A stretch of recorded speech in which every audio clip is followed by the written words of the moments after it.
श्रोता प्रेमियों, मैं राम सागर शास्त्री आप लोगों के समक्ष रखने जा रहा हूं एक प्रसंग, शरणागत वत्सल का। देखिए, आप सभी लोगों ने सिकंदर का नाम सुना होगा। सिकंदर को अलेक्जेंडर और अलेक्सेंद्र के नाम से भी जाना जाता है। सिकंदर फिलिप द्वितीय का पुत्र था। इसकी माता का नाम ओलंपिया था। कहा जाता है कि हारी बाजी को जीतना ही जिसे आता है, सिकंदर दोस्तों जग में वही कहाता है। कहा जाता है कि जो जीते बस वही सिकंदर। सिकंदर के पिता मैसिडोनिया यूनान के राजा थे। उनकी मृत्यु होने के पश्चात सिकंदर ने अपने सौतेले और चचेरे भाइयों को मार डाला और यूनान के मैसिडोनिया के सिंहासन पर बैठ गया। सिकंदर विश्व विजय करना चाहता था।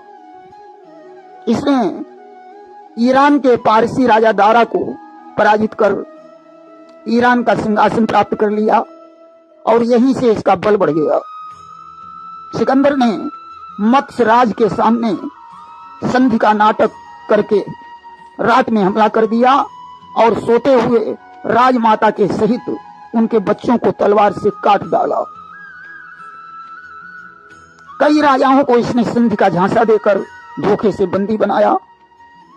यूनान के इतिहासकारों ने सिकंदर की वीरता की तारीफ करके उसे महान बना दिया, परंतु असलियत में सिकंदर अभिमानी, क्रूर, हत्यारा, निर्दयी, हिंसक और अविश्वासी था। अरे, जिसने छोटी सी बात पर अपने मित्र की हत्या कर दी, वह व्यक्ति कैसा हो सकता है? जब इसने तक्षशिला पर आक्रमण किया तो वहां के राजा अंभी ने नतमस्तक होकर सिकंदर का स्वागत सम्मान किया और सिकंदर से मित्रता कर ली। सिकंदर ने जिस समय भारत पर आक्रमण किया उस समय हमारे देश में पुरु का राज्य था। पुरु का शासन सिंध से पंजाब तक फैला हुआ था। राजा अंभी पुरु से शत्रुता मानते थे। पुरु के राज्य में प्रवेश करने के लिए झेलम नदी पार करनी पड़ती थी।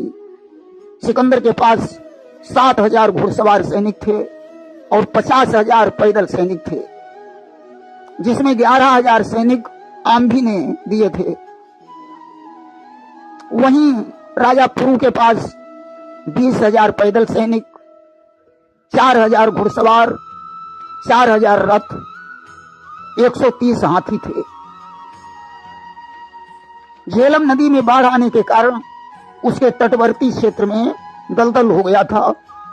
अस्तु नदी पार करने के पश्चात सिकंदर की सेना दलदल में फंस गई।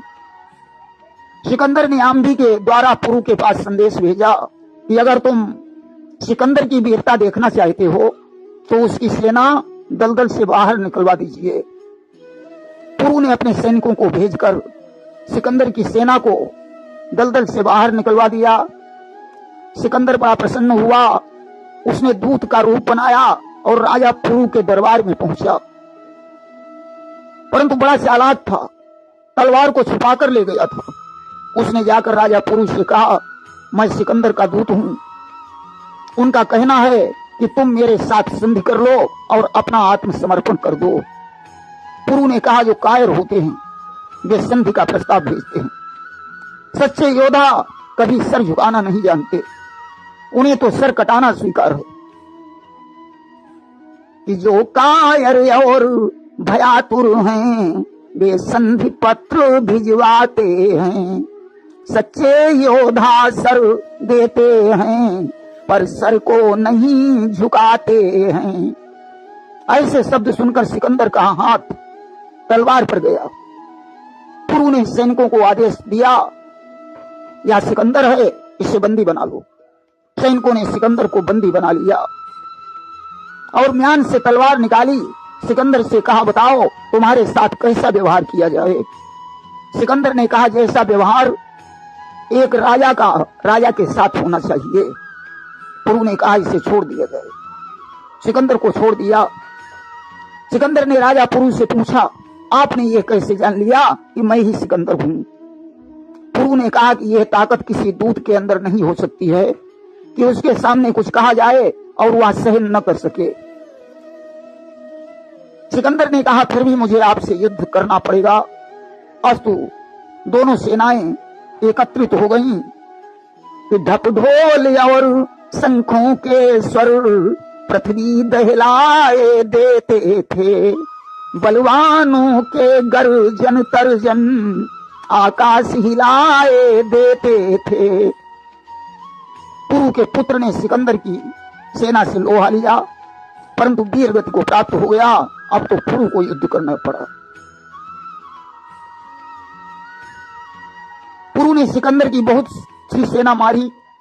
हाथी सिकंदर के सैनिकों को सूंड से उठा लेते थे और महावत को दे देते थे। महावत तलवार से उनका सिर काट लेता था।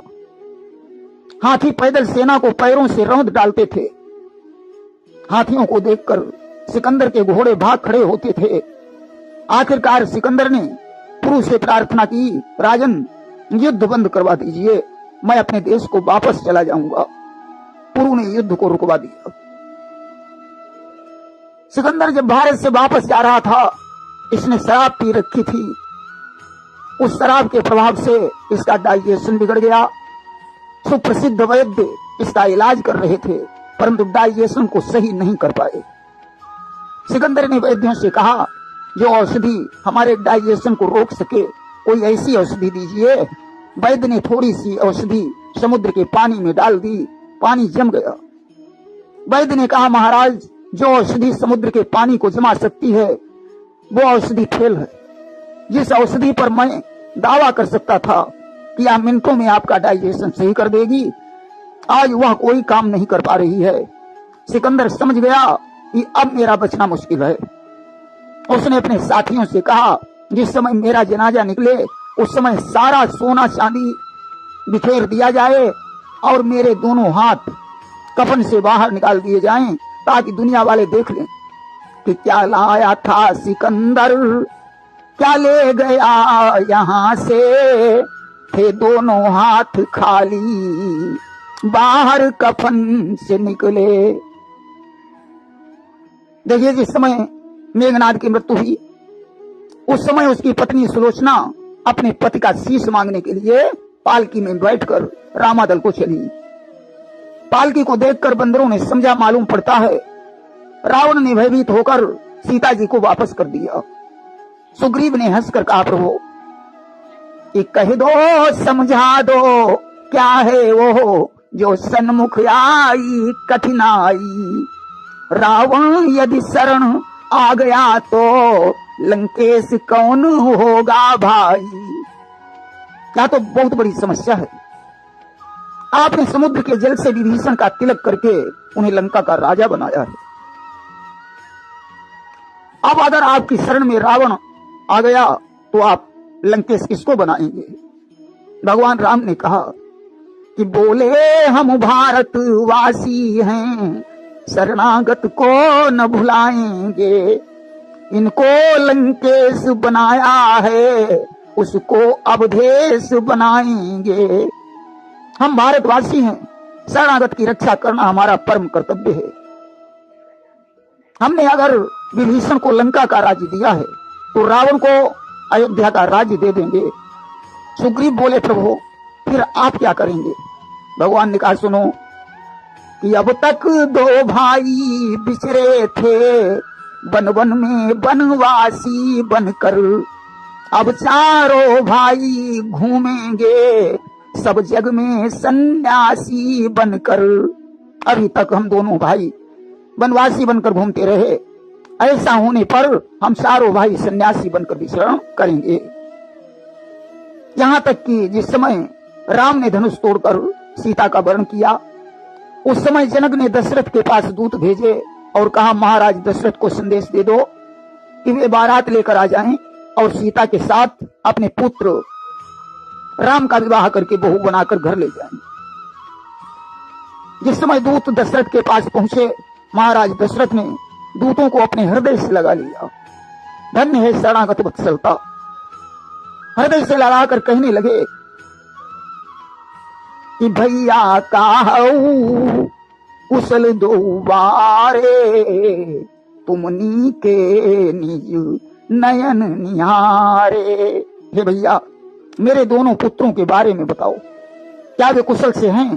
क्या तुमने अपनी आंखों से उन्हें ठीक ठाक देखा?